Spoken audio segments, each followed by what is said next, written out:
Buonasera a tutte e a tutti. Iniziamo l'ultimo seminario nel contesto del progetto Rigenerazioni, proposto da Fondazione Reggio, selezionata insieme a Remida in collaborazione con Fondazione CESVI nell'ambito di programma Formula di Intesa San Paolo. Ricordiamo che Remida, che è stato il protagonista insieme a tutto il quartiere di Santa Croce di questo progetto, è il centro di riciclaggio creativo di Fondazione Reggio Children, istituzione, scuole e nidi di infanzia del Comune di Reggio Emilia. Il Presidente questa sera è qui con noi. E IRE naturalmente come partner che fornisce i materiali di scarto per utilizzarli in modo creativo. Siamo dunque, dicevamo, al terzo giorno.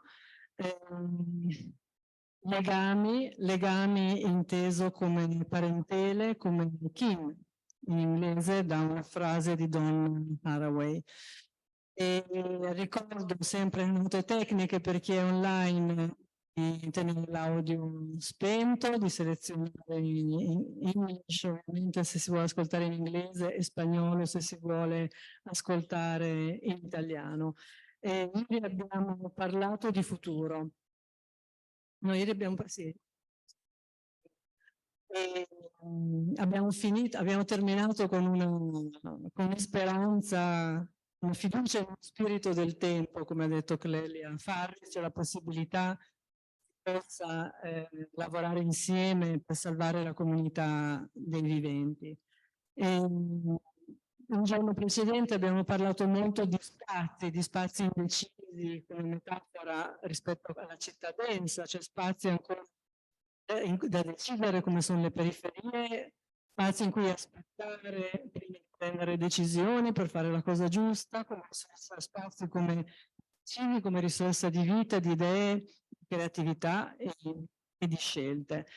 Oggi è apparso anche l'oggetto misterioso al quale il quartiere ha lavorato, cioè la bacheca itinerante costruita secondo un po' le sensibilità raccolte dal progetto come oggetto simbolico del quartiere in cui potersi incontrare, attorno al quale ovviamente potersi incontrare e fare attività, progettata da Tarin Ferrentino, architetta che ha cercato di raccogliere appunto un po' tutti i desideri che qui con noi questa sera, le altre sere lavorava alla bacheca. La bacheca è apparsa nel prato del Centro Internazionale Malaguzzi e verrà inaugurata domenica alle 3. È stata costruita all'oratorio San Giovanni Bosco, che è una realtà con cui appunto il Centro Malaguzzi si è messo in modo fervido in collaborazione in questo periodo, con gli educatori coordinati da Alessandro, i ragazzi del doposcuola.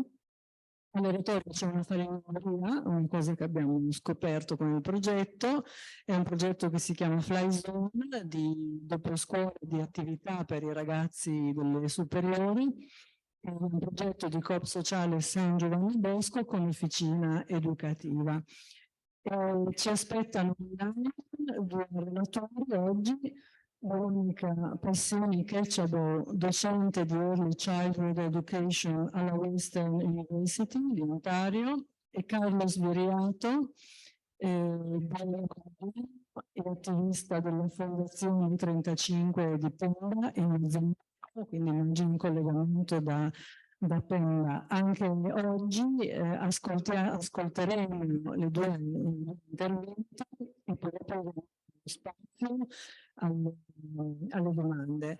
Ringraziamo come sempre i nostri interpreti, Sandra, Ethel e Giorgio, e i nostri tecnici alla regia, anche Giulia Sberlini e Giulia Ferrari, che silenziosamente ci hanno accompagnato in questi giorni, e Massimiliano che guida sempre tutto il gruppo, anche lui silenziosamente. Prima di presentare la professoressa Veronica Pacini-Ketchabaw, darei la parola che appunto, come dicevo, presidente di istituzioni, scuole e nidi d'infanzia del Comune di Reggio Emilia. Grazie. Allora, intanto buonasera, benvenute. Non so quante di voi mi seguono in italiano, ma so che siamo assistiti con grande qualità sempre. Io voglio ringraziare per questo progetto, che è un progetto estremamente ambizioso, che ha coinvolto una serie importante di collaboratori, di studiosi, di esperti, cioè ha messo insieme tante competenze pensando in fondo a un quartiere piccolo.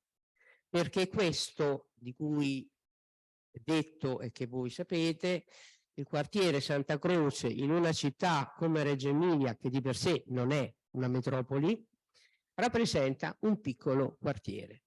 Però è un po' l'emblema di tutte quelle situazioni, sia in Italia che io penso in giro per tanta parte del mondo, ruota intorno alle grandi città.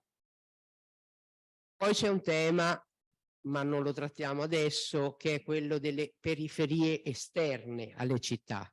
Ma noi sappiamo che intorno alle città, ovunque nel mondo, ci sono problemi che richiamano il tema della coesione, dei legami. Voi stasera parlerete di legami.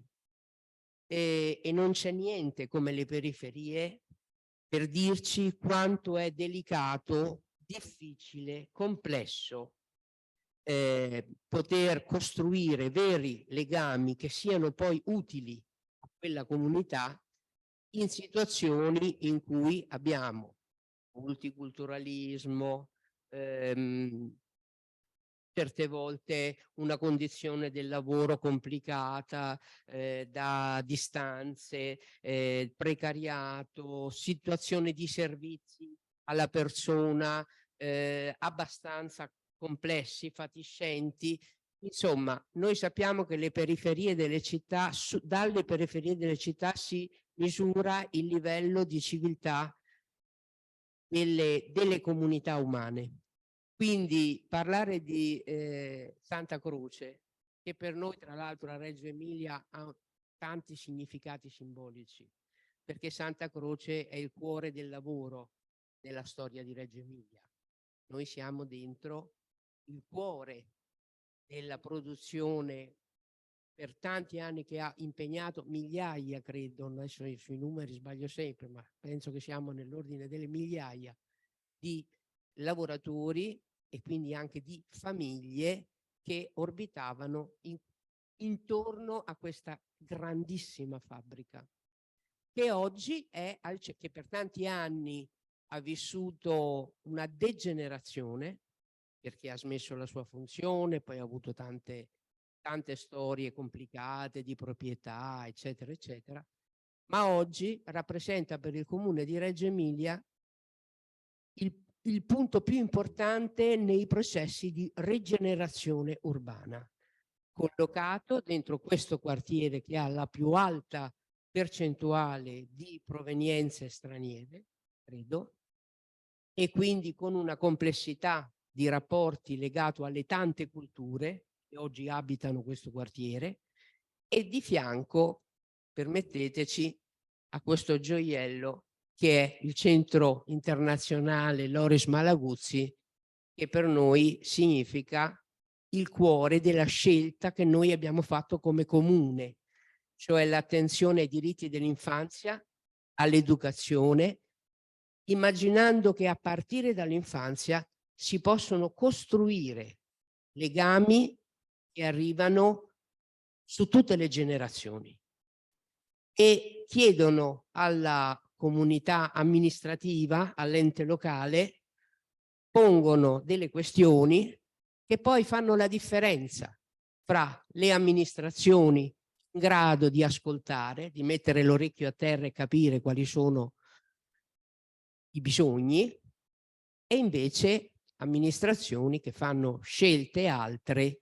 e lasciano andare questo terreno. Noi siamo convinti che lasciare andare le periferie sia assolutamente una scelta non solo antidemocratica, profondamente antidemocratica, ma anche devastante sul piano appunto della coesione della questo principio però non nasce da solo, cioè la coesione non è fatta solo di strade, di servizi, di scuole che funzionano, sì, quelle ci vogliono assolutamente, ma è fatta anche di partecipazione attiva, cioè di una forma di civismo protagonista da parte delle persone che le vivono, che se ne impossessano e che le interpretano e che si fanno protagonisti della vita di queste comunità.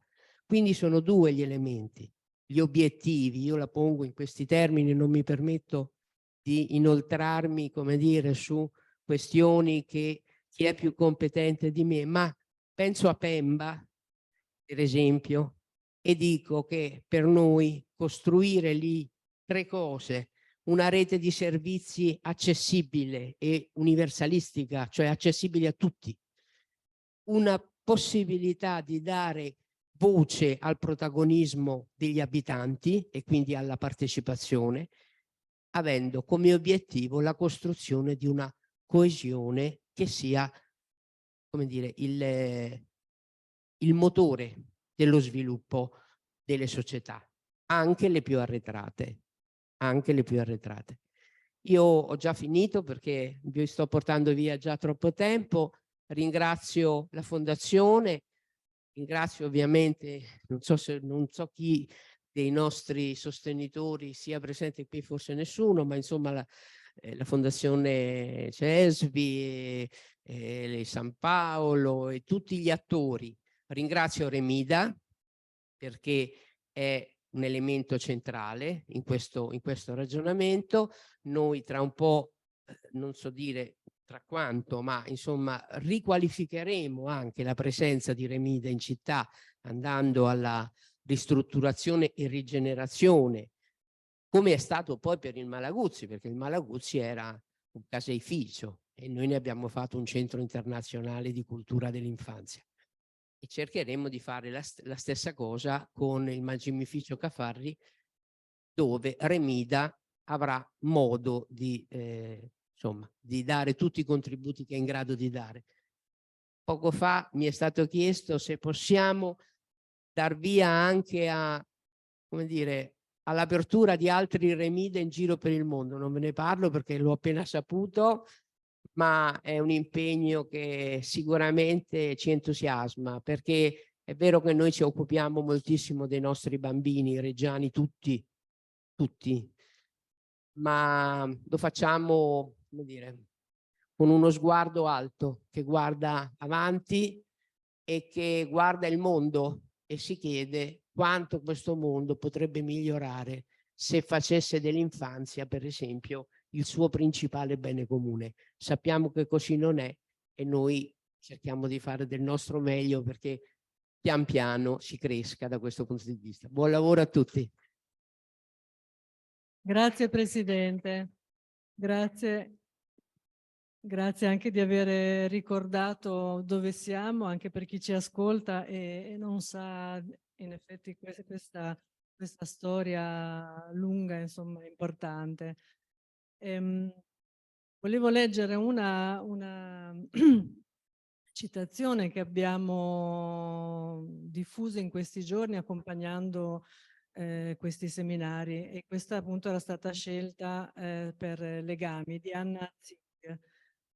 E le cose che non sono vive non sono anch'esse dotate di socialità? Dopotutto si costituiscono in relazione al resto. Non c'è motivo per non estendere la socialità a rocce e fiumi.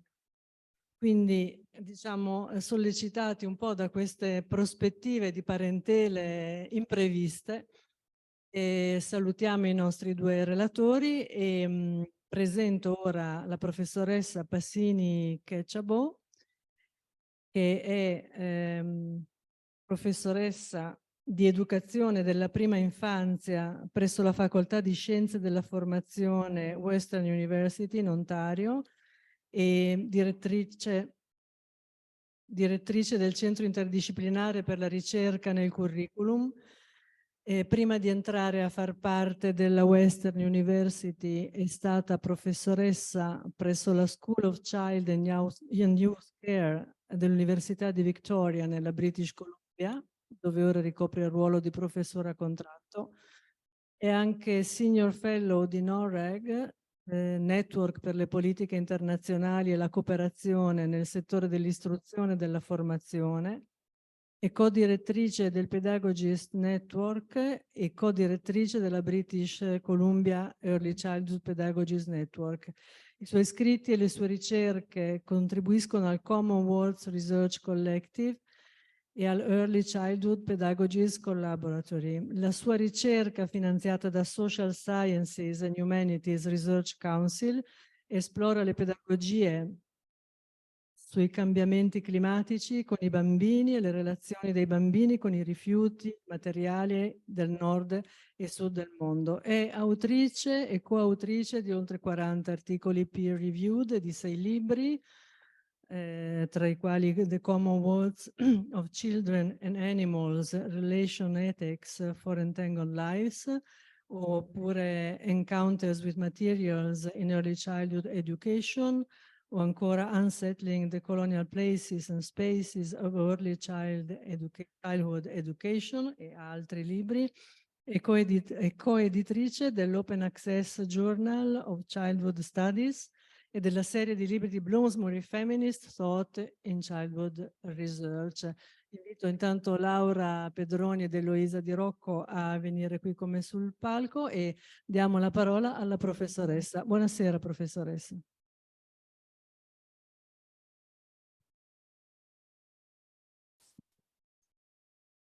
Thank you very much for the lovely introduction. And I would also like to begin by thanking the Fondazione, sorry for the pronunciation, the Fondazione Reggio Children and the team at Remida for inviting me to participate in this panel, and importantly for organizing this conversation on sustainability.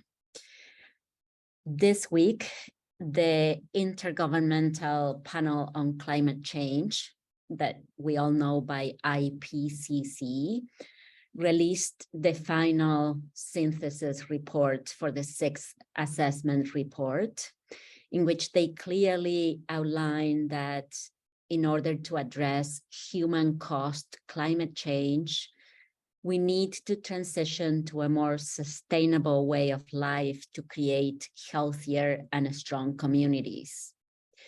The report also emphasizes that the moment to act is now. Otherwise, they say, we will miss our chance to create a more sustainable and just world. As an education researcher, I take this call seriously. As a human and social science discipline, education cannot ignore that human forces have fundamentally altered the planet's geobiospheric systems, triggering a cascade of ecological crises and threatening the future of life on Earth as we have known it, including our own species, the life of our own species. Education needs to face the fact that it is directly implicated in this ecological crisis.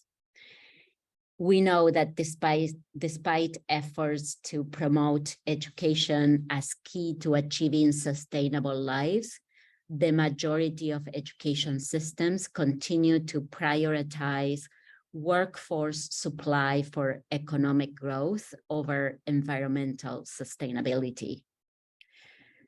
The fact that the world has the highest number of educated people in its history, and yet is at the nearest to ecological breakdown, is a stark reminder that more of the same kind of education will only compound our problems. We are to imagine alternative ways of living with the earth, in kingship with the earth.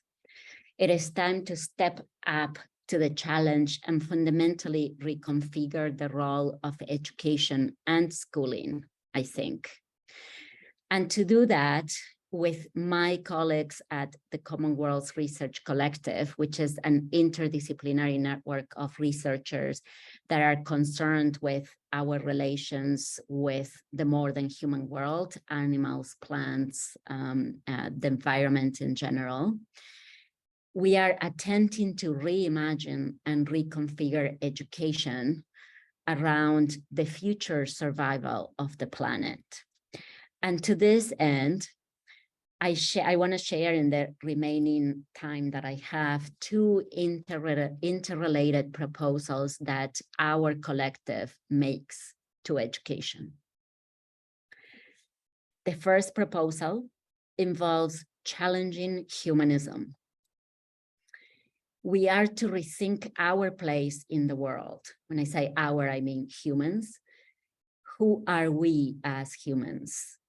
More provocatively, perhaps, we need to recognize that the humanist belief that our supreme rationality and the exclusivity of our intentional agency set us apart from and above the rest of the living world is actually a problem. We need to debunk the associated belief that humans can endlessly act upon the rest of the world with impunity, either to exploit its resources or to improve upon it at will. We are to reassess education's humanist knowledge traditions, resist the idea of human exceptionalism, and refuse the proposition of human dominion over Earth. It has become impossible to deny that humanist education has been co-opted by the myopic obsession with perpetual economic growth in the guise of human advancement. Humanist-inspired projects to achieve social justice, equality, and sustainability have been hijacked, unfortunately, by economic development and productivity agendas. Even more confronting, we in education have to acknowledge that by reiterating and perpetuating human-centric and exceptionalist preoccupations, education has become part of the problem and not necessarily part of the solution. Modern education systematically perpetuates human exceptionalism by positioning teachers and children as the agentic, all-knowing subjects and the world out there as the inert matter to be studied and be known about. Because educators, like everyone else, are well schooled in this humanist exceptionalist logics, it is hard for us to accept, like Isabel Stengers says, that the world is not simply ours to study and act upon at will. It is hard to escape the self-fulfilling logics of human exceptionalism, to resist the heroic impulse to fix ecological crisis that we have caused by coming up with a smarter, bigger, and better humans to the rescue solutions. What the current ecological crisis teaches us is that we don't live and learn in autonomous human societies. Which are somehow outside of the natural ecological communities that we study. We cannot any longer rely on human ingenuity to fix and manage these problems as if we still have a foot outside of all these ecosystems. Ecosystems don't exist to serve and sustain us, and we cannot manage them to this end.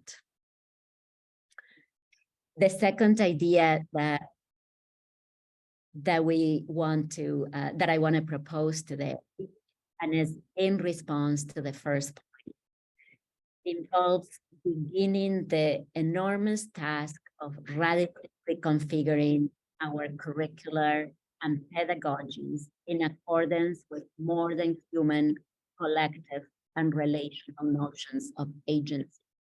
So the second idea in response to the first point involves beginning the enormous task of radically reconfiguring our curricular and pedagogies in accordance with more than human, collective, and relational notions of agency. Instead of relying on human ingenuity and technology as the ultimate fix for environmental problems, we can learn how to take our place as one of the many actors, makers, and shapers of life on Earth. We might resituate ourselves as terrestrial beings, firmly and fully on the grounds of our cosmopolitical common worlds, as philosopher Latour says, with the full ecological consciousness that we are one of the many of this Earth's interdependent beings, entities, and forces. This approach can help us to adopt a much broader definition of what it means to belong, one that embraces everyone and everything, both living and non-living, and therefore encompasses more than human worlds. It gives us the opportunity to learn and practice articulations among multiple divergent worlds. This not only interrupts the principle of universality, but enables us to get on with the task of collectively assembling common worlds through networks of human and more than human actors. Instead of promoting human exceptionalism, we can depart from what many cultures, including many indigenous peoples around the globe, have reminded us for millennia. Agency is not something that is held and exercised exclusively by humans, but emerges as an effect of constellating human and non-human relations and forces. And we can learn this by seeing what is happening right now with climate change. Agency is collective, more than human, it's relational. So we can tap into the Earth's transformative powers because we cannot do it alone. The individualistic culture of the self is proving to be misleading in education. Collective dispositions can be the order of the day. Our educational practices can be characterized by an openness to the other, whether others means humans, other species, land, ancestors, or even cyborgs or machines. These open relations can constitute a convivial and reparative stance that, like Gibson and Graham note, welcomes surprise, entertains hope, makes connections, tolerates coexistence, and offers care for the new. This might entail the task of reframing learning beyond the subject-object divide, humans learning about the world, by focusing on worldly relations and encounters as inherently pedagogical, acknowledging that it is not only humans that teach and learn, and by mobilizing human curiosity to learn from what is already going on in the world, we can make a shift from only ever learning about the world to learning with the world. We can enthusiastically undertake the collective task of learning with those in our common worlds as a mode of remaking these worlds together, as a way to co-construct worlds that are more livable for all, human and non-human. It is only on this more than human common grounds that we might be able to open up to what education might mean beyond the human-centric conceits that got us to this ecological mess in the first place. It is only on this common grounds, together with all of the earthbound, that we might be able to learn the collaborative, collective, mutually recuperative lessons we urgently need for future survival in this planet. We cannot do it alone, though. It is time for learning to become with the world in which we are already inextricably entangled and embedded, and to which we will be always mortally indebted. So to end and summarize a little bit, perhaps we can let go of the grandiose fantasies of humans saving the environment and instead focus on the much more modest goal of collaboratively attending to the mutual flourishings of all, human and more than human, and on recuperating our damaged common worlds together, even if recuperation is only partial. Perhaps to achieve ecological justice and sustainability, we must attend to our relations with others in all their specificities. There are not universal relations here.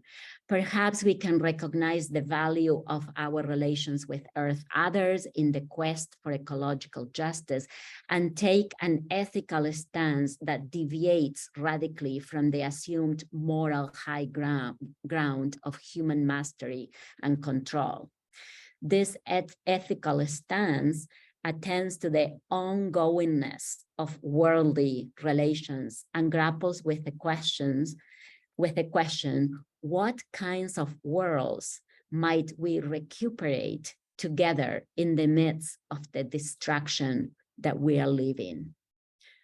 For me and for us in the Common Worlds Research Collective, it has become clear, and as we read in the IPCC report, that the answer to this question can only be enacted through the process of humans becoming with Earth others as we all recompose worlds together. Thank you. Grazie professoressa per le sue idee, le sue proposte, la sua relazione, e le chiedo di rimanere con noi per le domande che ci saranno in seguito, ma le farei subito una domanda prima di passare la parola a Carlos Viriato. Lei pensa che appunto le giovani generazioni, dai bambini ai ragazzi che si sono impegnati nel movimento Fridays for Future possano essere una forza talmente importante, insomma, da spostare appunto l'azione nelle direzioni che lei suggeriva? Mm-hmm. Absolutely. And that's why I think education is so important, right? Well, we can see what's happening with youth, the activism that is taking place right now in the entire world. So, you know, as much as I may sound provocative, I think we need to have hope that it is the next generation that will reconfigure our own relations with the world. And I work in early childhood education, so I believe that this work can be done and needs to be done, right? Grazie mille, ci sentiamo dopo. E a questo punto direi che ci possiamo collegare con Carlos Viriato. Sarà lui stesso, credo, a presentarsi. Comunque è biologo marino, attivista della Fondazione E35 a Pemba, Mozambico. Si racconterà del progetto Mais Pemba in Mozambico, in cui come Remide Fondazione Reggio Children partecipiamo insieme, credo, a molti altri soggetti come il Comune di Reggio Emilia, Fondazione 35, il Comune di Milano, il Consiglio Nazionale Architetti. Chiedo notizie se ci siamo. Eccolo. Ciao Carlos, buonasera Carlos. Le lasciamo la parola. I'm Carlos Viriato. I'm a biologist as an academical background, and I'm also working as activist at E35 Foundation in Mozambique, here in Pemba. And first of all, I would like to thank the organizers of the event, especially for having invited me, because I was not expecting to be invited to the seminary, and was really grateful for me to be invited. And my special thanks is to Eloisa, that was the one that knew me here in Mozambique and found somehow my work interesting. And I'm going just to share what I have been doing here in Mozambique through the E35 Foundation and with project Pemba. And I'm working especially in environmental education. That's what I wanna show you. I'll adjust sharing my screen.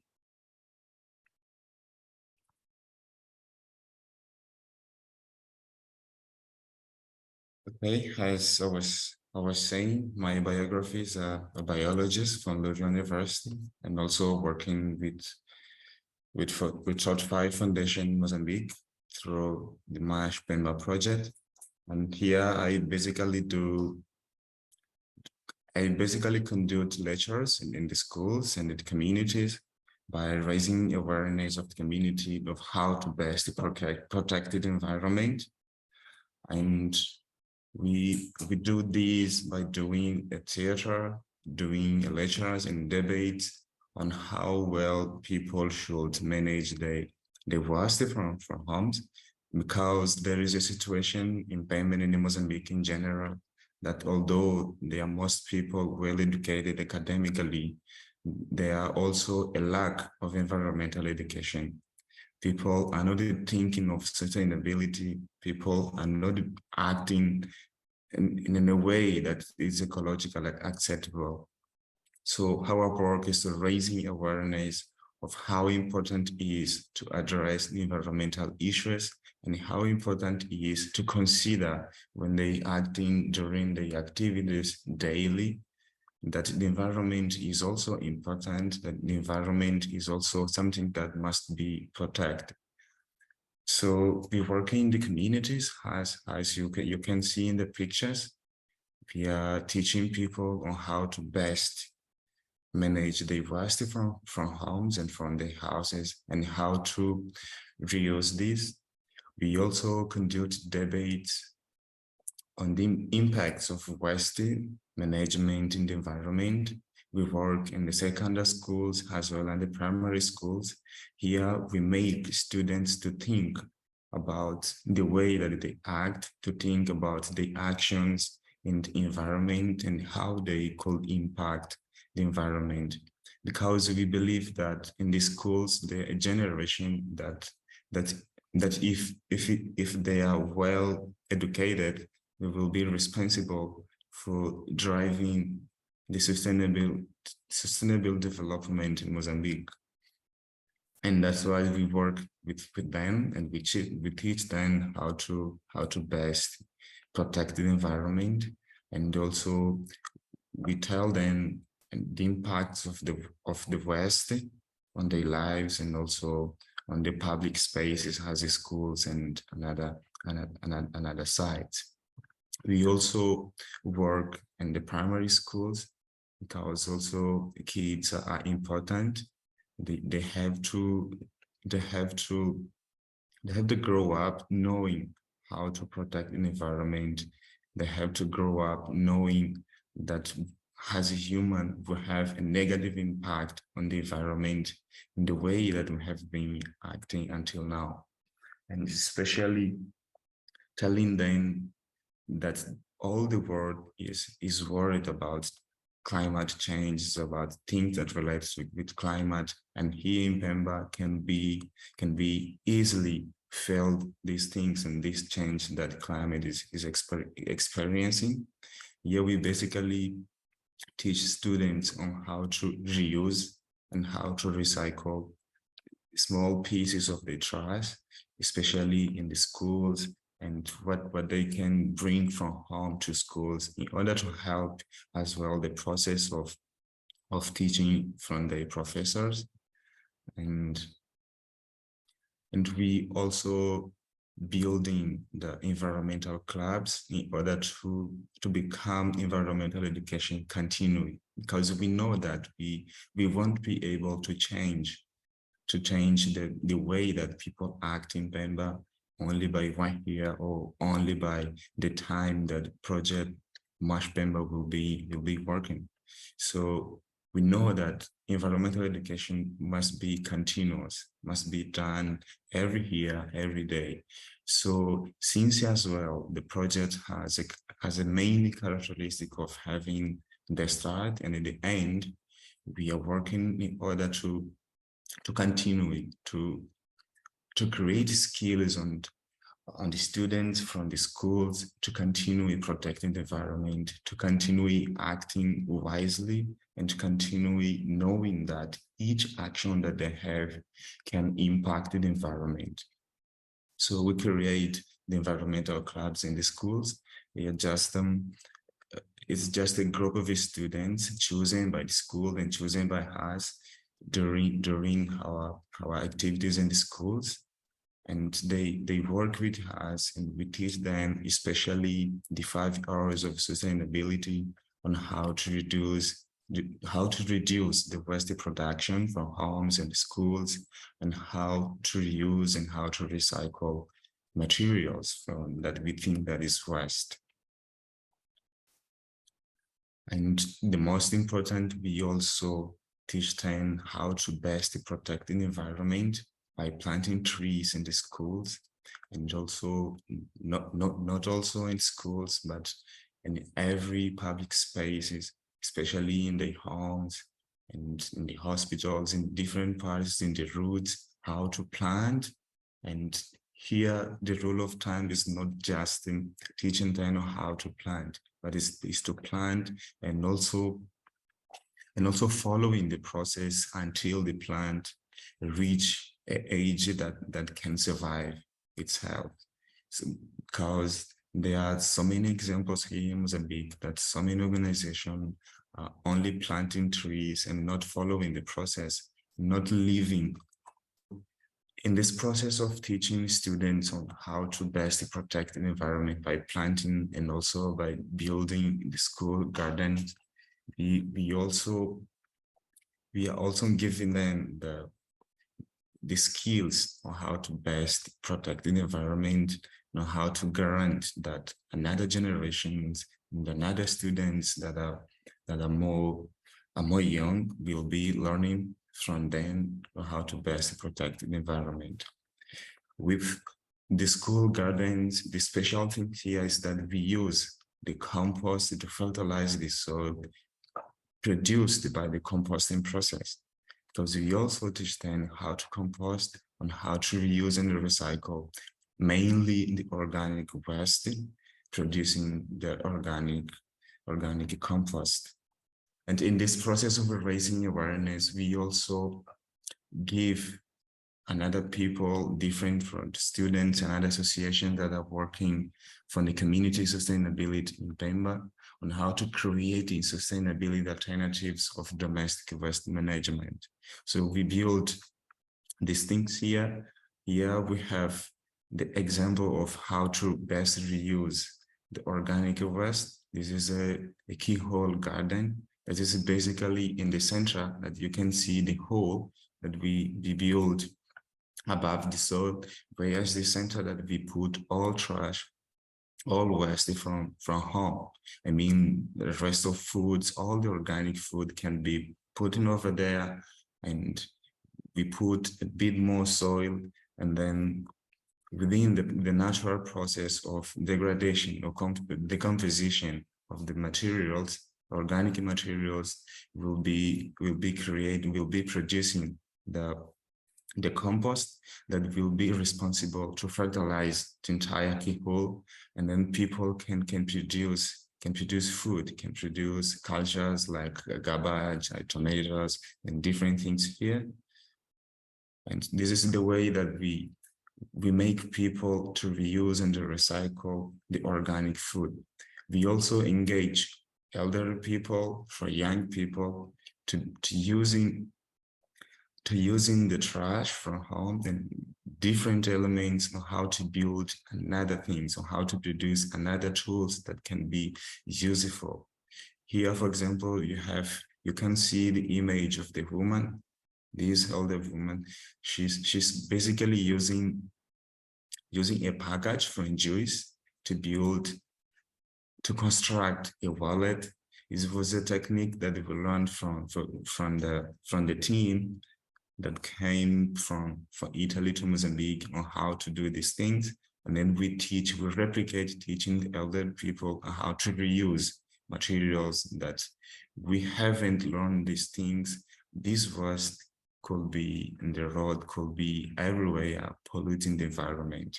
Here we also teach students on how to reuse, and especially in the last picture, you see us teaching students how to recycle paper, because in the schools, the grand majority of the waste that is produced is the paper. So if we find a ways to reuse, to recycle the paper and deliver back to schools, could be in a sustainable way of the schools to reuse and to reprobate, and to see that there are so many advantages of recycle. So at this level, we can only recycle paper because it's not required to use a high developed technologies or machines to do it. We do it manually, and it's working, and schools and kids are learning how to do this. We are also giving people different alternatives of how to use the waste by producing different tools. Here you can see in the first picture, we have what is called the briquettes. Briquettes is a technique of producing charcoal, because here in Mozambique, in Africa, it's common to people use a charcoal produced from the trees. If people are cutting trees to produce charcoal, that means that we are not being sustainable. So the way that we found to lead with this issue is to using the rest of charcoal, the small one that sometimes people just throw away, are not using, and we use this. And also we collect the powder that is produced when carpenters are working on wood, and we join these things and we build this kind of charcoal that is very organic and very safe and environmental friendly, and people can use this to cook on the cuisines. And in the second picture, we are using especially rubber tires to produce chairs, and where people can sit. Instead of just throwing away, people can use this. And you can see in different pictures here the examples of reusing materials from home and from what people use to. For example, if you have your cloth that you are not using anymore, we are trying to create or to produce a shoes, for example, and you can use again your clothes in different way. Especially in this last picture, that you can see kids that are engaged in producing also alternatives, producing things on how to reuse. This is a carpet produced by the rest of class. So we basically joined different pieces of cloth, and then we produce the carpet. And in order to make the environmental education meaningful for communities in Mozambique, we had the idea from Italy, again, and from the team from Emilia, that teach us how to build the centers here, that people can come and learn different techniques to reuse and recycle creatively the waste. So here in this room, we have different stuffs that resulted from the waste. We collected waste together with Telvisa and another stuff that came from Remida. We collected together and we construct these different things, from carpets to cups. We are actually trying to produce cups from from the glass bottles, because the glass bottles are the most produced, especially in the weekends here in Pemba. People drink a lot, and we use these things to produce cups. We are just trying to cut manually and produce cups. We are testing different techniques to reuse and recycle materials that are used from home and to teach people how to do this. Actually, we are also inviting people, we are also calling people to come and bring the waste, especially the waste that is not organic, that we can receive it and we can see if there will be another alternative. Because what we learned from Remida was that every trash, once cleaned, can offer different opportunities. We can see in the different ways that cannot appear like a waste. It can be something that can be used for different tools. And in this process, we are also making people to see, making people learn from us and how to reuse, and that is possible. That's why our centers is called the Wanela, Karibu Wanela, which means, Wanela means discover. So we call people to discover what is behind the trash, what people can see together with the trash. It's trash in the road, it's trash in the home, but when it comes to our center, it's becoming something more. It becomes something more, can be useful for people. In order also to continue with the environmental education from the schools, we conduct, for example, a workshop for 20 students from schools, where we teach how to compost and how to use the compost from the organic waste. And here we built different alternatives for composting. You can see in the second image the garbage that we produce using a compost produced from the organic waste. So we are teaching people that can basically use these in this way. They can reduce the quantity of waste that will be thrown away.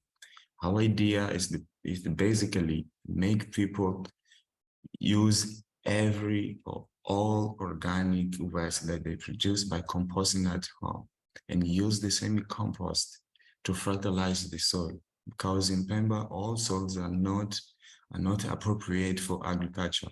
So it's so difficult to make an agriculture in Pemba using the natural soil, because it's not fertile. And in order to make it more useful for agriculture, we teach people how to compost and use the oil compost. And the inorganic waste, for example, we use in our center, and we teach them how to recycle, how to reuse, or how to sell to different companies that are recycled.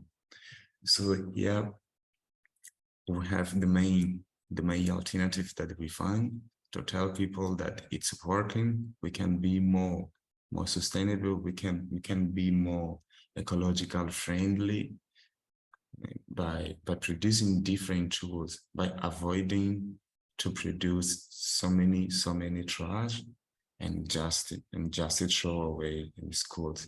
In the last picture, this is the compost that we produce. It's called bokashi. We produce from composting.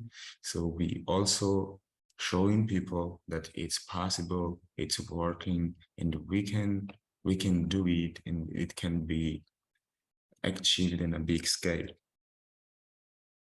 In order to reach more people, we also conduct programs in the radio that we are passing messages on how to be sustainable and how to act in a way that is environmentally friendly, and how people can separate the trash from home, how people can reuse, how better it is for the environment to plant trees, how better it is for the environment to compost, and to use all things that we have to protect the environment.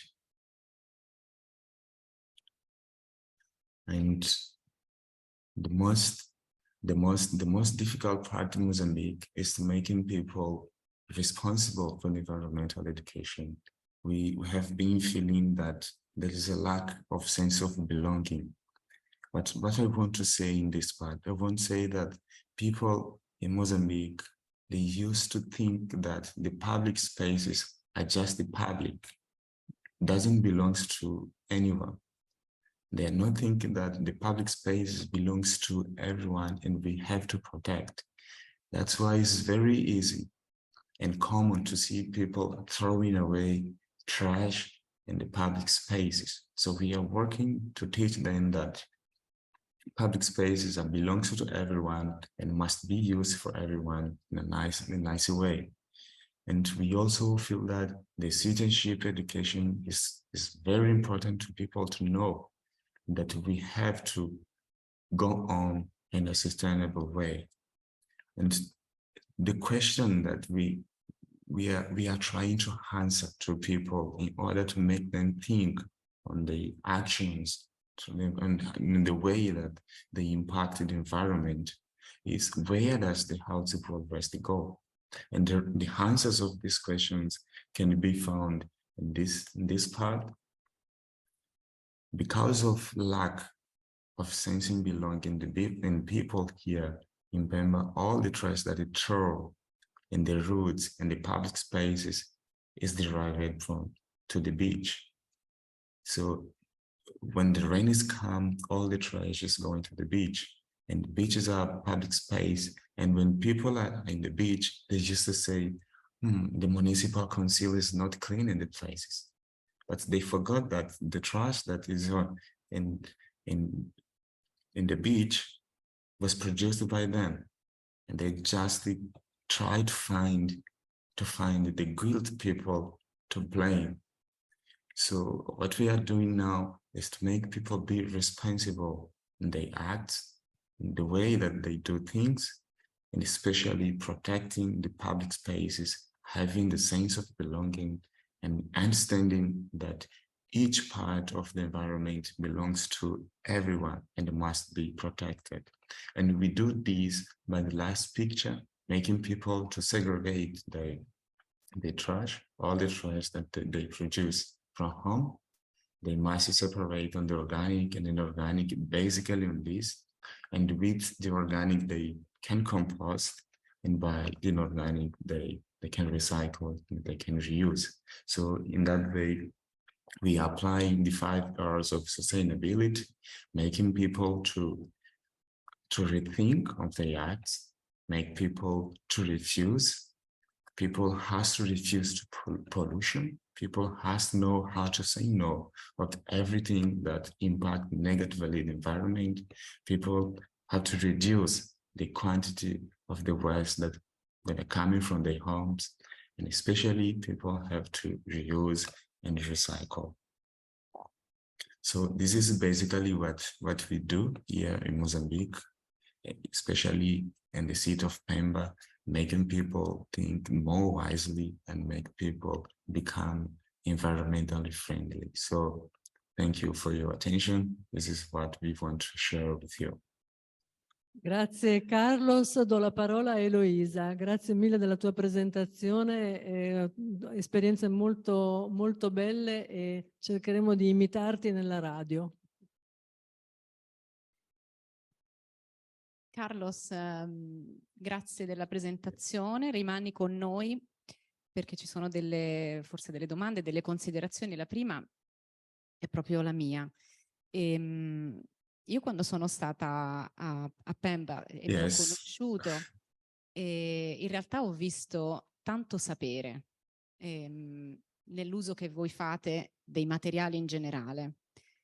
Quindi ci tenevo a specificare che Remida e Fondazione Reggio non sono venute a insegnarvi nulla, perché voi eravate già in grado, anzi, di utilizzare questi materiali, e siamo stati noi a imparare moltissime cose.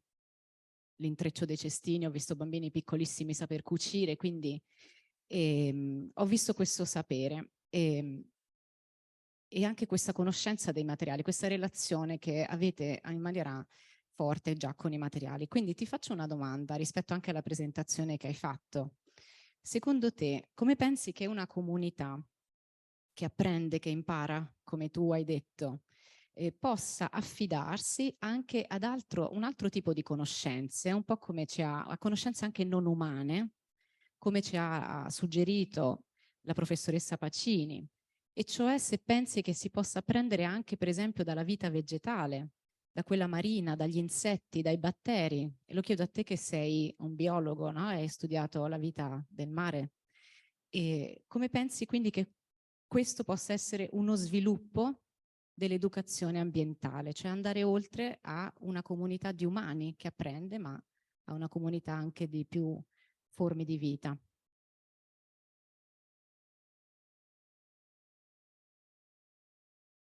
Hey. Hi, Lisa. Thank you for your question. And it's an interesting one. Well, answering as a biologist and as an activist, I think that yes, people can use different knowledges to apply and to become more sustainable. Yeah, as you saw when you were here, people already reuse materials, but somehow inconsciously, you know. But when we teach them how to do it, we are making these conscientious and to make them know that they are somehow being sustainable. So we have been also trying to use the natural materials to teach children, for example. Schools here in Mozambique used to say that we have no colors, we have no pencil colors, for example. And from what we learned from the Reggio Emilia approach, for example, we teach them how to use, if we can imagine a class, for example, in a primary school, when teachers want to teach students about the colors, we can use the leaves of the trees. We can use the color of the sea, for example, to see that the sea is blue, and the leaves from the trees are green, for example. And we are using these things, and we can see somehow an engagement from people trying to apply different alternatives. So maybe sadly, what I can say is that people are not here. People has a main characteristic of wanting to see the results immediately. People are more immediatalist. So when we say on environmental education, we must think of things that will be impressive in a first way. So that's why it's sometimes become a bit more complicated, but we engaged of making people think in the nice way that is environmentally acceptable. So yeah, that's it, what we have been doing over here. Grazie Carlos. Chiediamo al pubblico se ci sono domande o online se c'è qualcuno che le vuole scrivere nella chat, alla professoressa Ketchabaw o a Carlos. Io magari girerei alla domanda anche che Eloisa ha fatto a Carlos, alla professoressa.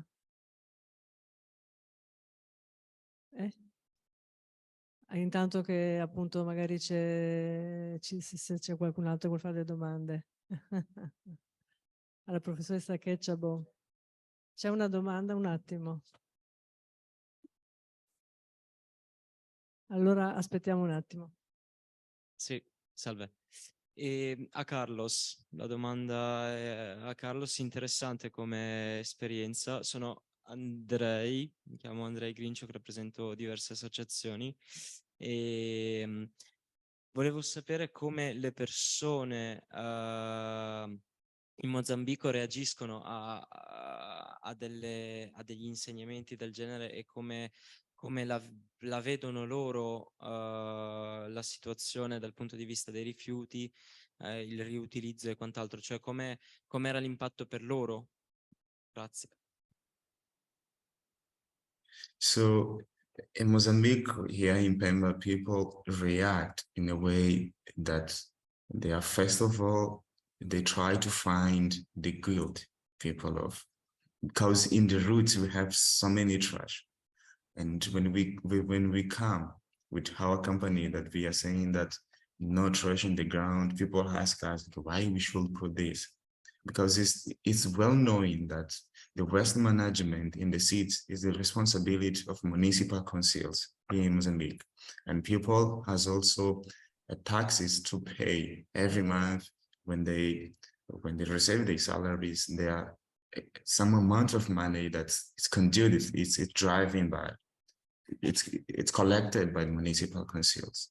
So when the municipal councils is not collecting or are not able to collect every trash in the cities, people become somehow hungry and say that this is the responsibility of the municipal councils. But they forget that before the municipal council come is the health, is the lives that needs to become environmental friendly. So, and the first time people show resistance to change, people show resistance to make, for example, composting. People refuse to separate the waste because they believe that the municipal council has to come and take everything. And the way that we try to lead with this refusing process is just telling them and showing them the impacts, the direct impacts that they are related with waste management.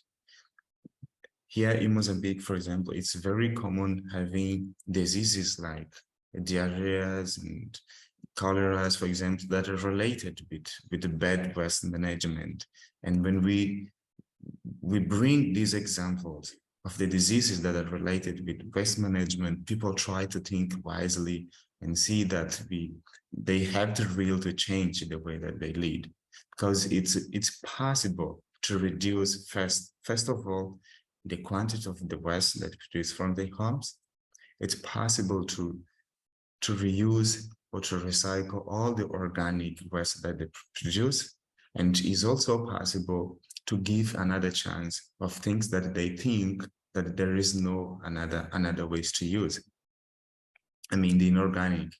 And in that way, we also teach people how to, for example, reuse different times the bottles, the mineral water bottles, for example. People can use these and become using to put water and take it with them in different times. So responding directly, people react firstly, show resistance, and after some time teaching them, they change their minds and they become to apply to sustainable ways of waste management. The way that we found to improve or to accelerate this mind process changing is to showing them the practical alternatives as for example the keyhole gardens that we have been showing, and the choose that we curate, and people see these and say that, oh, this is really working. It's nice to separate, it's nice to reuse and recycle. So this is the way that we have been leading with people here and how to teach them. Grazie mille. Ci sono altre domande?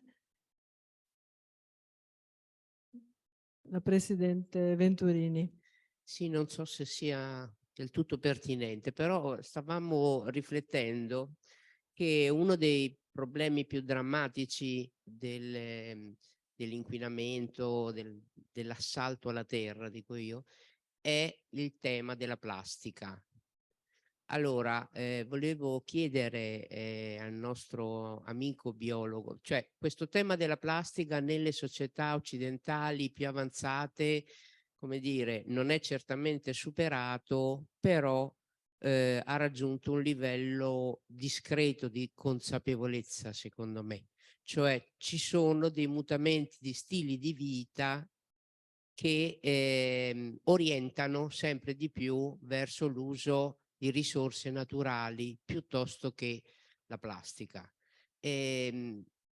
Invece, non so se è un pregiudizio, può darsi che lo sia, in paesi meno sviluppati dell'Europa o dell'America o degli Stati Uniti, mi chiedo se ci sia ancora molta attrattiva, cioè se l'uso di manufatti di tipo appunto legati alla plastica e a tutto ciò che la caratterizza sono ancora come dire degli elementi di richiamo, e quanto questo tema della plastica sia realmente, come dire, entrato. Grazie Presidente. Yes, in fact, this is also an interesting one question. Indeed, the plastic is a big problem to deal with. And even us have been trying to find ways to lead with this and to tell people to somehow try to reduce the use of plastic. And somehow it seems to be impossible, because in countries like Mozambique, even the furniture from home, even the chairs, the most things that we use are made from the plastic. So what we have been doing is to try to make people to reduce the use of plastic, especially the plastic bags, because they are the most problematic ones. People, when they go in the shops, they used to receive the plastic bags and also taking plastic bags. It's very common here. People go to the supermarkets and come back from the supermarkets with 5 or even 10 plastics, because each item that you buy, it's in the plastic. So there have been a debate even involving different actors and political people and economic people, yeah, and how could be the best way to lead with this problem. For our level, we teach people, we advise people to most use the bags made by cloth, using teachers to take these. And if they somehow accepting plastic from the supermarkets, try to use different times the same plastic. And some people apply for this.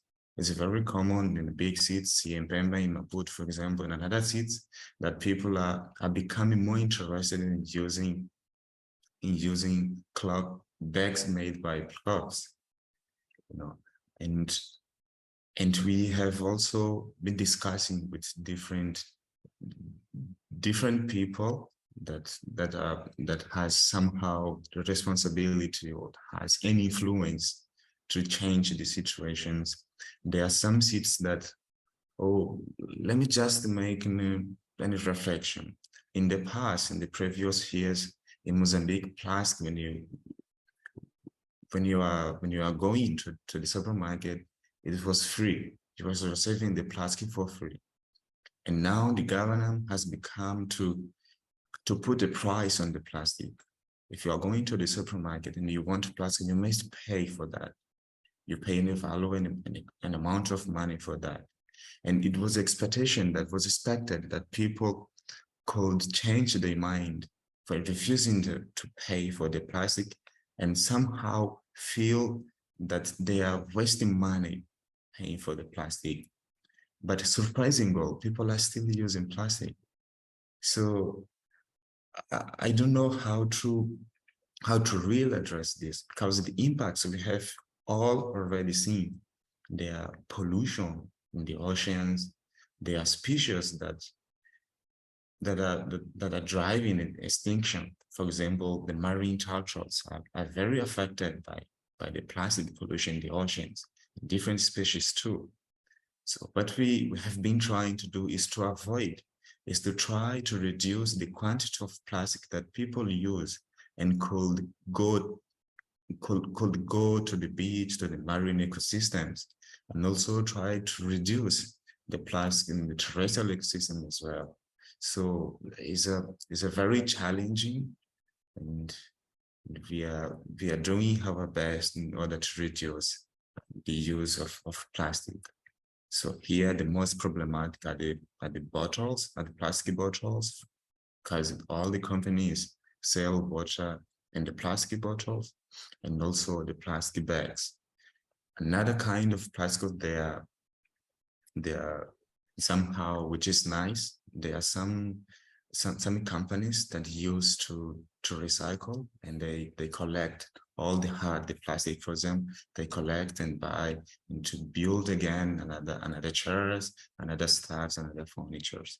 So for this kind of plastic that are small, the film plastic especially are very different to solve.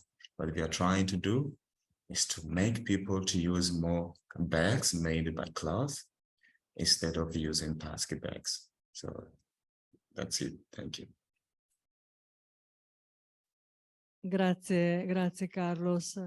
Darei la parola alla professoressa, intanto così insomma sull'esperienza in Mozambico, ma le chiederei soprattutto, visto che abbiamo parlato e lei ha parlato dell'alleanza come esseri terrestri con altri esseri, no? E vado anche alla domanda un po' di Eloisa prima, cioè cosa possiamo imparare noi dagli altri esseri terrestri, però sempre considerando che ovviamente l'uomo ha come insomma si diceva anche, ha diciamo una capacità di azione, di intervenire sugli altri esseri che insomma è ovviamente maggiore, quindi come coniugare l'alleanza e la capacità di decisione degli uomini sugli altri esseri.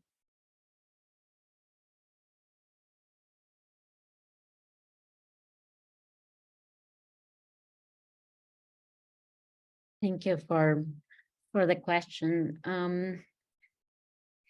Yes, I do think that we need to, we have no other option now than learning with, I think, the world. And I think that in my experience working with young children, there is so much that we can learn. And it's about what are the relations that we build? For example, what are the relations that we have with plastic? Like Carlos was saying, we have this dependency on plastics, right? Like, but we can learn about temporalities, other kinds of temporalities. We can learn about other ways of being in the world or moving in the world.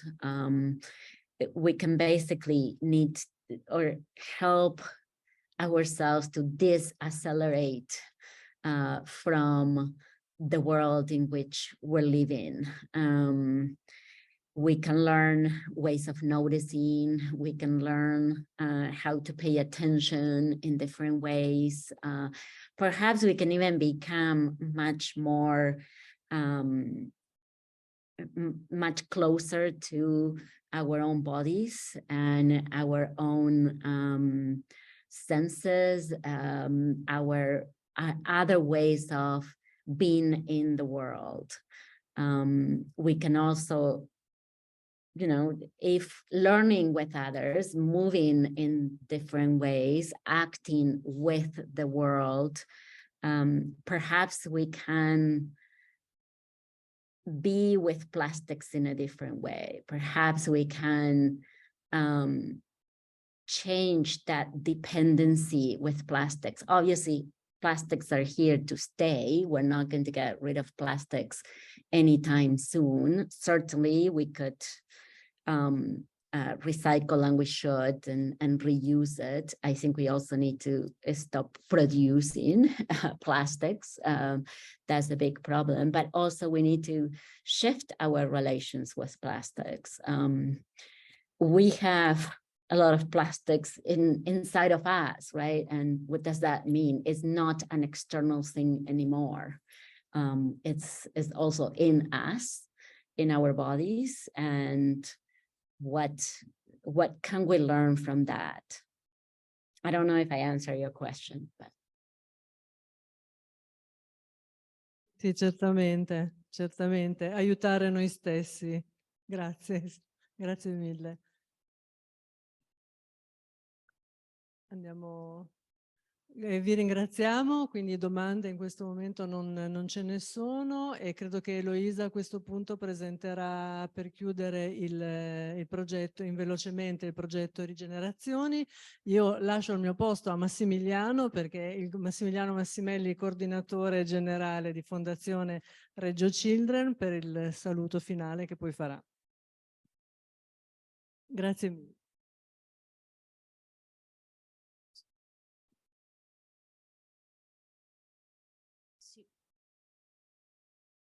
Riuscite a mettere la presentazione? Perfetto, ok. Allora, andremo velocissimi per raccontare quest'anno. Oggi è la terza e ultima giornata di questo ciclo di incontri, quindi ci tenevamo un pochino a raccontare che cosa è successo nel progetto Rigenerazioni e nell'arco di quest'anno, da quando è iniziato. Da questa parola, rigenerazione, che Jerome Bruner dice essere il solo modo di lottare contro la degenerazione, è nella rigenerazione permanente. Noi come Remida sappiamo questo, lavoriamo sul concetto di trasformazione da sempre, avendo a che fare con scarti industriali che cerchiamo ogni volta solo di vedere con occhi diversi. Il progetto nasce dall'occasione che l'amministrazione comunale ci ha dato diversi anni fa, quando all'interno del bando periferie anche il mangimificio Caffarri è entrato e quindi è stato destinato in parte alla nuova sede di Remida. E questo ci ha indotto a pensarci dentro un nuovo spazio, dentro un nuovo territorio, luogo, insomma in questi giorni sono stati nominati tutti, che è appunto questo quartiere Santa Croce, e quindi nell'attesa di arrivare in questo quartiere, che però in parte già conoscevamo e ci conosceva per via del Remida Day e della fiera dell'usato domestico, abbiamo cominciato questo progetto, questo processo di dialogo con il quartiere, che ha ruotato intorno a questa domanda: cos'è la sostenibilità e come ci aiuta a sentirci parte di una comunità, che oggi dovremmo cominciare a dire delle comunità, in base a ciò che Hilda Curti ci ha suggerito. E abbiamo trovato, diciamo, tre strategie, tre orientamenti. Il primo, reinventare luoghi poco utilizzati, qualcosa che Remida aveva già più volte provato a fare. Questa è una foto del 2010 di un Remida Day all'interno di questi edifici delle ex officine reggiane, che oggi non esiste più, ma esiste in forma diversa. Credo sia proprio quello dove siamo oggi. No, è il 18, ok. E quindi abbiamo ripreso questo tema a noi caro. L'altro è riflettere, continuare sempre a riflettere sulle nostre azioni sostenibili e poi fare incontrare e fiorire le competenze, altro tema che insomma in passato Remida ha attraversato. Quindi questo progetto, finanziato grazie al finanziamento appunto di Intesa San Paolo e Fondazione CESVI, ha preso il via qui dentro al quartiere Santa Croce, e abbiamo costruito questo progetto intorno all'idea di realizzare nell'arco di un anno 16 laboratori, 16 momenti di attività, 2 eventi pubblici, 4 seminari che si concludono oggi e 4 corner Remida. Questo era il calendario di appuntamenti che ci eravamo dati, siamo riusciti, ecco, la primavera 2023, esatto, l'evento finale, siamo qui. E abbiamo cominciato a conoscere il quartiere. La prima cosa che abbiamo voluto fare, Laura ed io, è stata quella di cominciare a capire dove eravamo, chi c'era, quali tipo di associazioni di cittadini e cittadine c'erano. Abbiamo fatto dei focus group, quindi abbiamo proprio chiamato le persone a partecipare a questi primi tavoli. Sono intervenute sia associazioni che anche persone che vivono o che lavorano qui e che conoscono quindi il quartiere per diversi motivi. E abbiamo già cominciato a raccogliere alcuni dati. Per esempio abbiamo scoperto che ci si muove moltissimo in auto, ma si vorrebbe usare di più la bicicletta, che Viale Ramazzini è sempre stata considerata un'arteria di questo quartiere, ma in qualche modo poco utilizzata. Allora, quando abbiamo iniziato, non c'era ancora lo skate park, non era stato diciamo, eliminato il muro, quindi effettivamente lo si sentiva come una zona del quartiere ancora un po' spenta. Ed ecco, poi abbiamo fatto una specie di ricognizione sulle competenze, sulle capacità, anche i desideri delle persone che abbiamo incontrato, di quali possibili collaborazioni potevamo attivare. Questi incontri li abbiamo svolti grazie all'ospitalità di 3 luoghi diversi del quartiere, Cores in Viale Ramazzini 33, la Biblioteca Santa Croce e l'Oratorio Don Bosco, e queste sono le persone che abbiamo coinvolto, 55 in tutto. E questa è l'età, dai 35 ai 55 anni di media, 37 lavoravano qui, le altre invece, gli altri 13 ci abitavano effettivamente. Queste sono un po' le domande che abbiamo fatto durante gli incontri. Che cos'è per voi la sostenibilità? Da questi focus group è emersa proprio la frase che abbiamo fatto diventare il nostro slogan, cioè creare buoni legami. Adesso vado veloce, non li leggiamo tutti ovviamente. Abbiamo chiesto quali secondo loro potevano essere gli aspetti positivi di questo quartiere. Ne è emerso un dinamismo incredibile, una ricchezza di reti, di relazioni, di attività molto ampia. E tra gli effetti invece, diciamo, tra gli aspetti critici del quartiere invece c'era un po' uno scordinamento di tutte queste attività, l'idea che ci fossero tante piccole nicchie di bellezza e di attivismo, ma che non riuscivano più di tanto a mettersi a valore, ecco. I luoghi più visitati del quartiere sono risultati la biblioteca, almeno in questo diciamo, piccolo gruppo di osservazione, la biblioteca, l'oratorio, il CEPAM e a seguire tutti gli altri. E poi abbiamo fatto diciamo, appunto, una ricognizione, come dicevamo, su quelle che erano le competenze del quartiere. Vado anche qui molto veloce, qui l'utilizzo dell'automobile, di cui però sembrano essere molto soddisfatti. Un 100% di raccolta differenziata. E poi appunto ci siamo chiesti dove finiscono i vostri materiali, no? Quindi abbiamo registrato che appunto effettivamente libri e riviste vengono rimessi in circolo, anche i vestiti vengono donati alla Caritas, insomma c'è una sorta di conoscenza di quelle che possono essere delle buone abitudini di sostenibilità. Queste domande le abbiamo fatte per cercare di capire come orientare le nostre attività, se potevamo affidarci alle competenze presenti nel quartiere.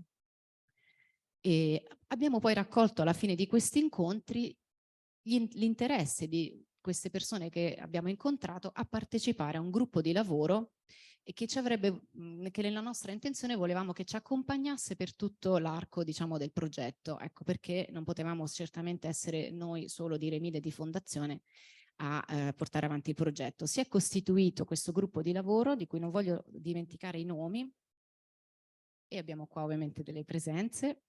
E hanno fatto parte del gruppo di lavoro Emanuela Gallingani della cooperativa sociale Don Bosco, Caterina Iseppi degli orti sociali di Montenero, Barbara Chierici, Ilaria Lamanna e Sara Ferretti di Cores Cooperativa Ovile, Alessandra Ferretti della Biblioteca Santa Croce, Lucien Ferreira dell'Atelier di Cucito e Guinobo, Tarin Ferrentino, architetta e residente, Maura Becchi, Gianna Fontanesi, Agnese Cepelli e Greta Salavolti, cittadine di Santa Croce.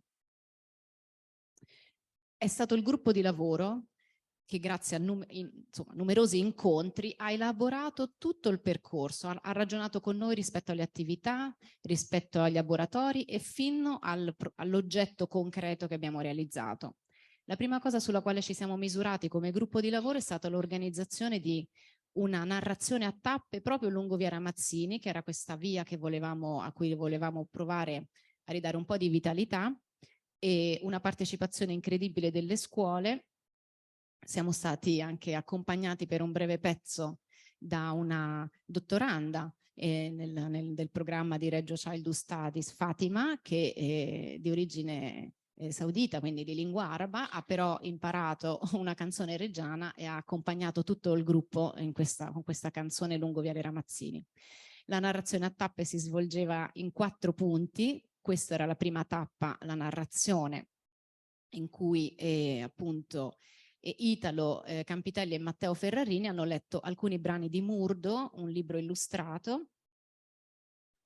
Nella seconda tappa invece ci siamo fermati lungo il muro di via Bligny ed Emma Flora ha letto un brano dalle mura delle Reggiane di Carla Nironi.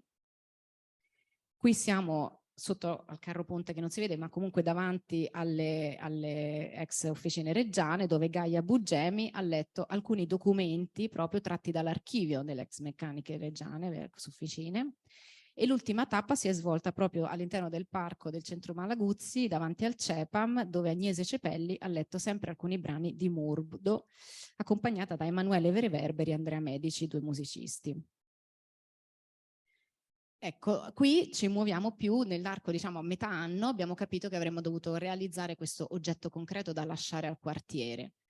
E l'idea è emersa immediatamente dal gruppo di lavoro. Vogliamo una bacheca perché se le comunicazioni di questa ricchezza del quartiere non sono ancora emerse, c'è forse bisogno di un oggetto che le metta in connessione.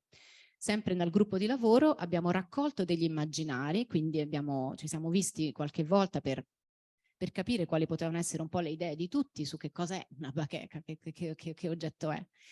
E abbiamo capito che voleva essere un oggetto indefinito, cioè non particolarmente progettato fino in fondo, ma lasciato aperto dopo alla vita del quartiere, a come avrebbe preso altre strade.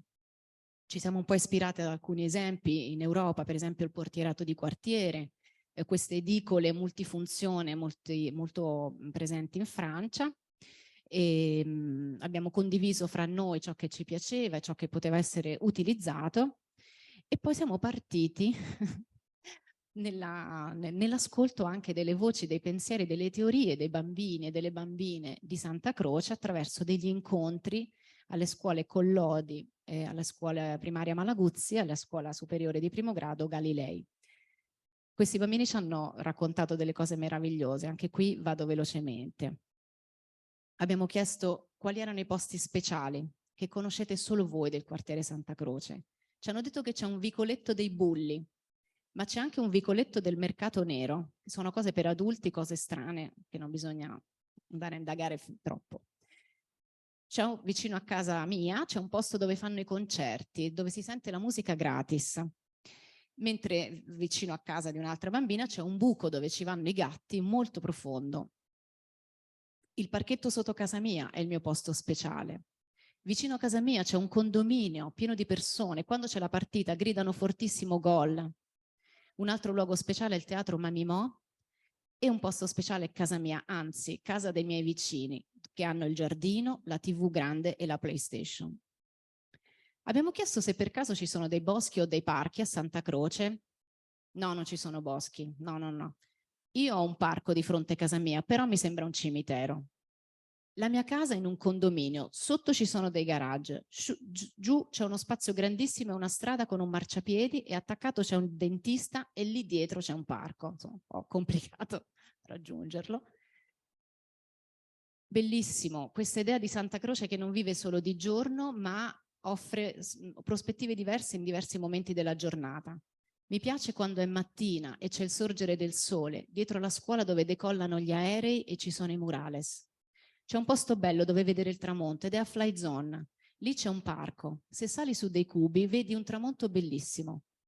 A me di sera invece piace andare nel piazzale grande vicino alla stazione, perché a quell'ora il parcheggio è tutto vuoto e con mia sorella giochiamo a celai. Saliamo sui pali oppure troviamo altri giochi da fare. Via Adua è la via più luminosa da fare di notte.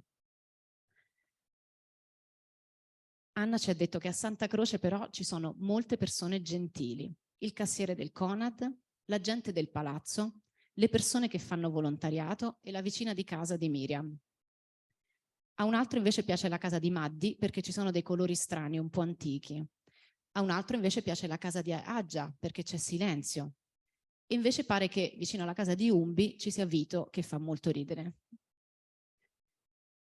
Dopo abbiamo chiesto, bene, tutte queste cose meravigliose e bellissime di Santa Croce, ma come facciamo a raccontarle a qualcuno che non lo conosce? Ah beh, qui idee incredibili. Ci vorrebbero più cartelli, più verde e meno strade. Dovremmo fare delle strade di erba.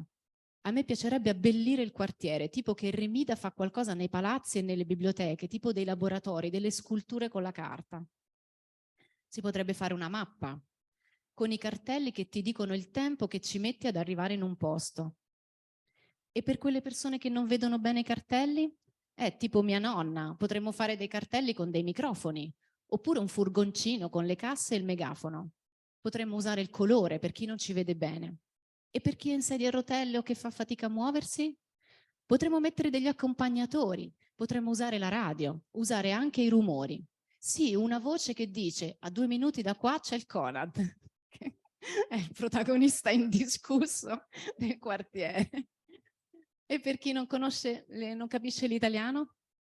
Un grande tabellone con dei pulsanti per cambiare la lingua, e sopra i pulsanti ci metterei i pannelli solari per non inquinare. Con tutte queste idee siamo andati a Fly Zone, che ci ha ospitato quanti mesi? Parecchi. Esatto.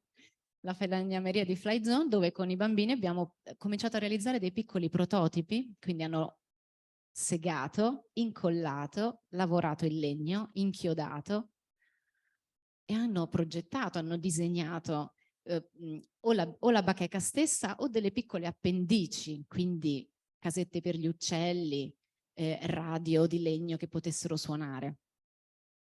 E questo infine è il progetto che l'architetta Tarin Ferrentino ha realizzato, raccogliendo tutti questi suggerimenti, tutte queste suggestioni. L'ha prima disegnato in AutoCAD, poi noi le abbiamo provato a dare vita durante alcuni workshop che, grazie alla residency di Ashley Osil Kanstan Johnson, abbiamo realizzato a Remida, progettando dei piccoli momenti di stop motion con i materiali, cercando di capire come questa bacheca potesse vivere. E dopo effettivamente siamo passati alla realizzazione, alla costruzione materiale di questa bacheca, che ci ha impegnato diversi mesi. E qui dobbiamo citare, oltre a Fly Zone, gli instancabili Alessandro Bizzarri, ben 2 Eric, 2 Marchi, un Andrea e Christian, oltre ovviamente alla direzione lavori di Tarin. Queste sono foto di stamattina in cui abbiamo terminata la bacheca, l'abbiamo caricata a pezzi e l'abbiamo trasportata qui, dove quindi non è magicamente apparsa, ma è stata fisicamente trasportata, e che vedrà la sua inaugurazione il 26 marzo 2023. Grazie.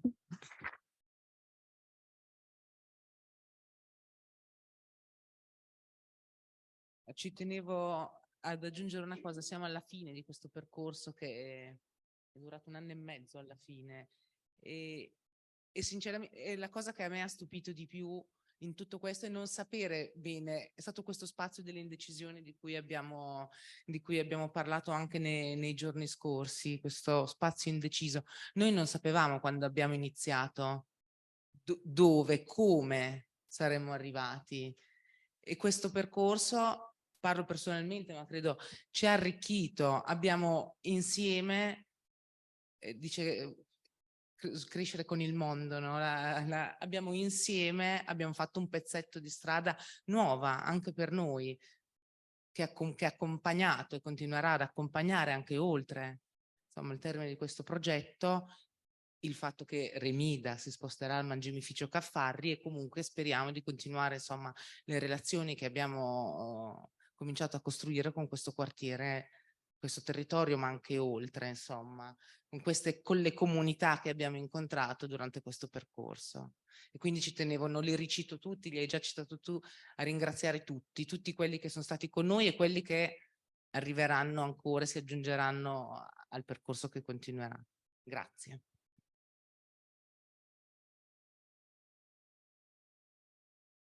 Beh, visto che vi è stato chiesto, grazie.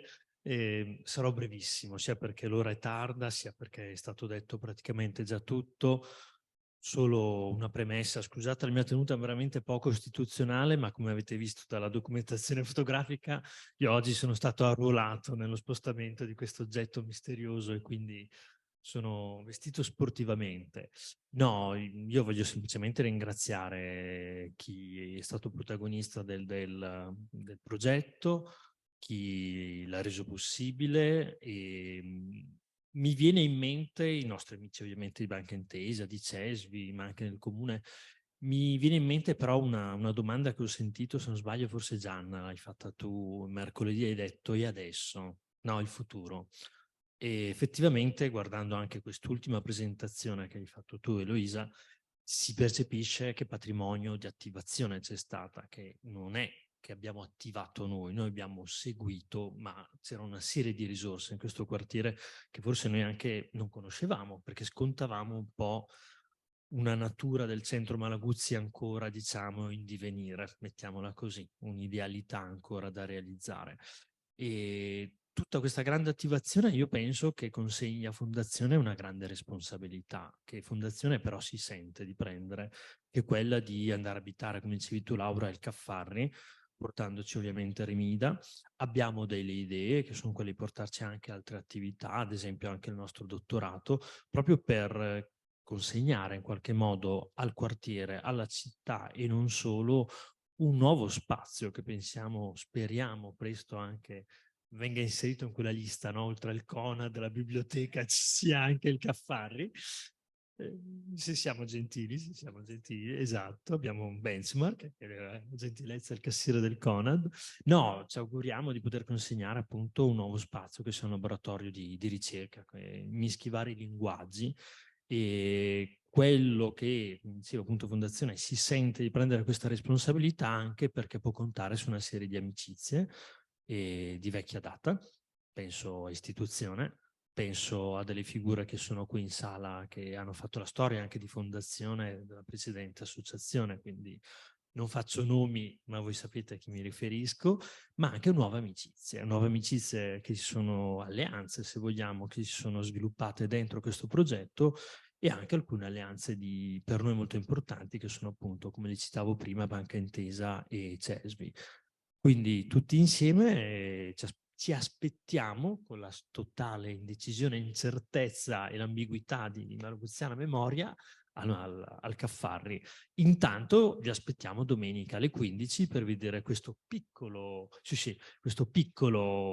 idea di Caffarri. Oggi l'abbiamo chiamato per scherzo il Caffarrino, che è questa bacheca, che è questo oggetto che verrà inaugurato e che aspetta solo di essere vissuto. Quindi l'invito è anche questo, cioè questa è l'idea, no? Di offrire delle occasioni, di offrirci delle occasioni che possono essere abitate, vissute, agite, come preferiamo. E adesso finalmente possiamo andare di là a bere e brindare per ringraziarci. Chi è online festeggerà a distanza con noi, ringraziamo ovviamente anche i nostri relatori di tutti e 3 i giorni, ringraziamo i nostri volontari e i nostri colleghi e ringraziamo anche per la moderazione la nostra Luisa Gabbi. E grazie.